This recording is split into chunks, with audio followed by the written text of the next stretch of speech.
Bienvenue dans une nouvelle vidéo de la série 10 minutes théologiques qui a pour titre aujourd'hui « Dieu demande aux disciples d'aimer son prochain, quelle que soit sa race ». C'est une joie pour moi de vous retrouver dans cette réflexion autour de l'amour du disciple. L'amour est pour le chrétien certainement le mot le plus en lien avec sa foi. Lorsqu'on interrogea Jésus sur le plus grand des commandements, la réponse fut l'amour. L'amour envers Dieu, l'amour envers son prochain. Matthieu 22, 37 à 40, il est écrit, Jésus lui répondit, « Tu aimeras le Seigneur ton Dieu de tout ton cœur, de toute ton âme, de toute ta pensée. » C'est le premier commandement et le plus grand. Et voici le deuxième, qui lui est semblable. « Tu aimeras ton prochain comme toi-même. » De ces deux commandements dépendent toute la loi et les prophètes. Il existe malheureusement souvent un abîme entre ces beaux principes et les réalités vécues au quotidien. En appliquant ce commandement d'aimer son prochain, on ne peut dissocier le fait que cet amour doit être authentique vis-à-vis de notre prochain, peu importe sa race ou sa culture. Et la réalité et l'histoire nous montrent que l'humanité a encore un long chemin à parcourir dans ce domaine. En effet, depuis la chute dans le jardin d'Éden, nous voyons l'homme et la femme fuir Dieu, avoir honte de leur état et s'habiller avec des feuilles de figuier, se cachant de la présence de Dieu. Ils ne s'acceptent plus tels qu'ils sont, encore moins leur prochain.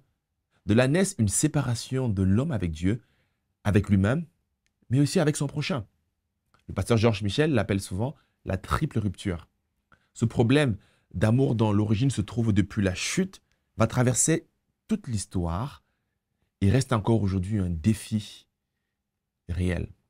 Depuis l'Éden, nous trouvons dans ce venin de l'histoire dans le peuple d'Israël, plus tard dans l'Église primitive, mais également dans nos sociétés actuelles. Et malgré ces défis qui sont présents et qui sont réels, l'invitation de Dieu aux disciples est de surmonter ces venins afin de réellement aimer notre prochain, peu importe sa condition. Je vous invite à considérer 3 venins qui traversent aussi bien le récit biblique que notre histoire et qui alimentent ce mal et surtout comment l'Évangile nous montre le chemin qui conduit au véritable amour. Premier, le venin de l'orgueil. L'orgueil est l'un des traits caractéristiques de celui que la Bible appelle Satan, le serpent ancien. Et dans Ésaïe, chapitre 14, du verset 13 à 14, il est écrit, parlant justement de Satan, « Tu disais dans ton cœur, je monterai au ciel, je hisserai mon trône au-dessus des étoiles de Dieu, je siégerai sur la montagne de la rencontre à l'extrême nord, je monterai au sommet des nuages, je ressemblerai au Très-Haut. » Ce venant de l'orgueil conduisit l'humanité à une recherche de suprématie, de s'établir comme Dieu, de se tenir au-dessus des autres. On verra ainsi les Israélites subir cet orgueil en Égypte, sous un racisme qui s'est manifesté par l'esclavage. Mais les Israélites, une fois délivrés, le feront également avec d'autres peuples.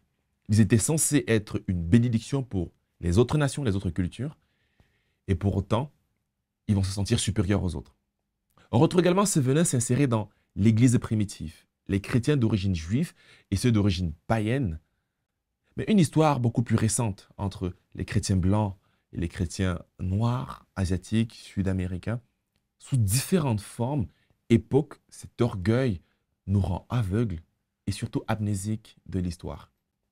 Et comme Adam et Ève dans le jardin d'Éden, l'orgueil centre l'attention sur tout ce qui est extérieur, ce que nous possédons, sur le pouvoir qu'on pourrait avoir vis-à-vis des autres et surtout vis-à-vis de Dieu. La finalité de l'arbre de la connaissance du bien et du mal était d'aimer Dieu et son prochain, en d'autres mots, d'être semblable à Dieu. Mais le venin l'a détruit.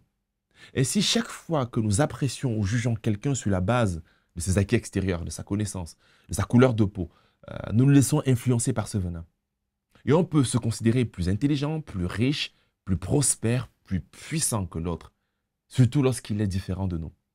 En Égypte, le simple fait de naître juif était un danger. C'était l'histoire de Moïse. De nombreuses années plus tard, le fait de naître babylonien ou romain était un statut particulier. Durant la traite des esclaves aux États-Unis, le fait de naître noir ou blanc avait des conséquences différentes, ce qui est malheureusement encore le cas aujourd'hui. Et parfois même dans un pays, le fait de naître dans la même région, ou bien dans deux régions différentes, avec une dialecte qui est différente, suffit à avoir une distinction.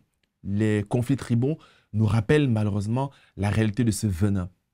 C'est un venin qui n'est pas lié à un groupe particulier, mais à la nature de l'homme. Et l'Évangile donc, nous montre un chemin qui est différent. Et nous rappelle que Dieu ne fait pas de favoritisme.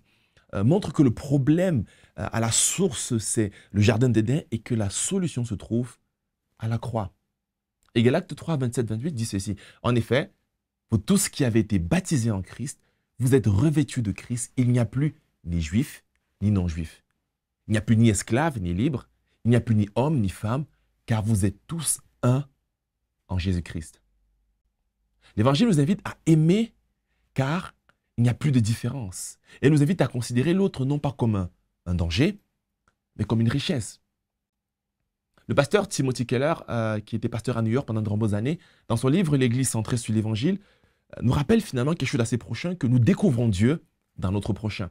Il y a une image de Dieu dans chaque race, culture, société, aussi corrompue soit-elle. L'orgueil nous aveugle de cette réalité, alors que l'humilité nous révèle cette nature de Dieu. L'amour est donc humble puisqu'il considère l'autre comme étant une source de bénédiction, une image de Dieu. Et donc, se débarrasser de ce venin par une bonne dose de vaccination d'humilité nous ouvre vers l'amour authentique de notre prochain. Il y a certes le venin de l'orgueil, mais il y a un autre, celui de la peur. Et donc, c'est le second venin. Et donc, Adam et Ève, si on revient, eux, tombés à cause de l'orgueil, vont fuir de la présence de Dieu. Ils vont se cacher et ensuite, ils vont cacher leur nudité par des feuilles de figuier. Ces réflexes sont caractéristiques de la peur d'être jugé, de ne pas être accepté et donc de se replier. La peur de Dieu, mais également la peur de l'autre.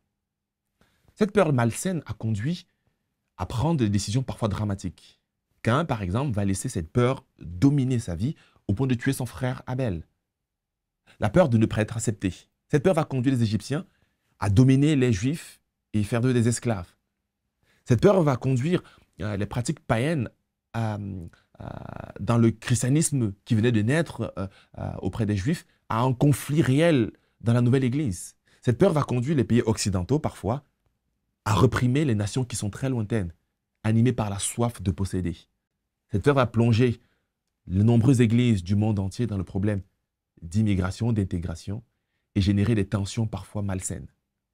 Si l'orgueil conduit l'homme à vouloir dominer son prochain, fait naître en nous une forme de suprématie, la peur génère des replis identitaires. Parce que mon prochain, par sa culture, son histoire, adopte un comportement qui m'est totalement étranger, je crains de perdre mon identité.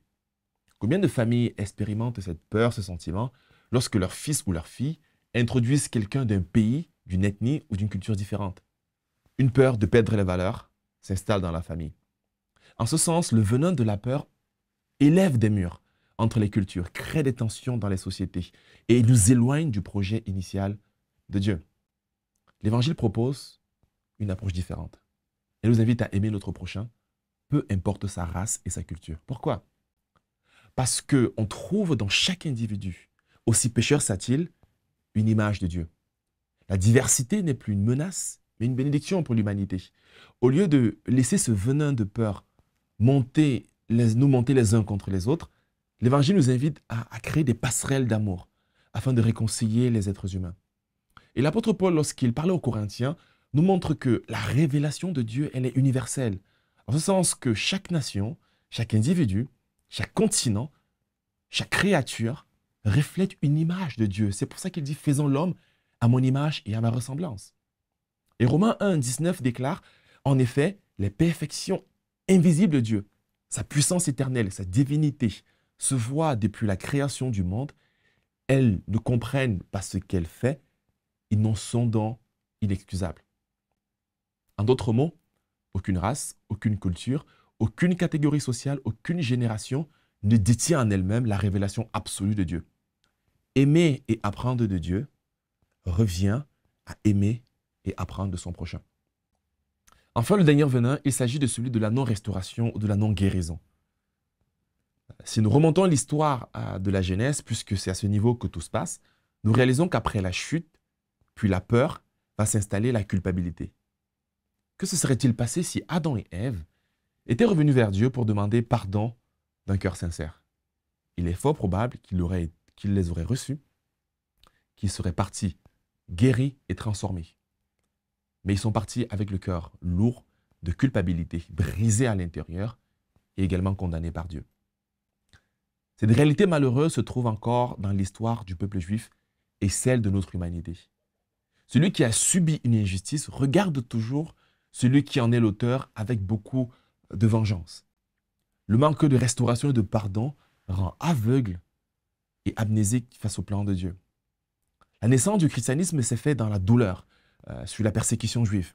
Mais par la suite, les juifs chrétiens vont en quelque sorte troubler les chrétiens païens, au point de créer une véritable tension au sein de cette nouvelle église qui venait de naître.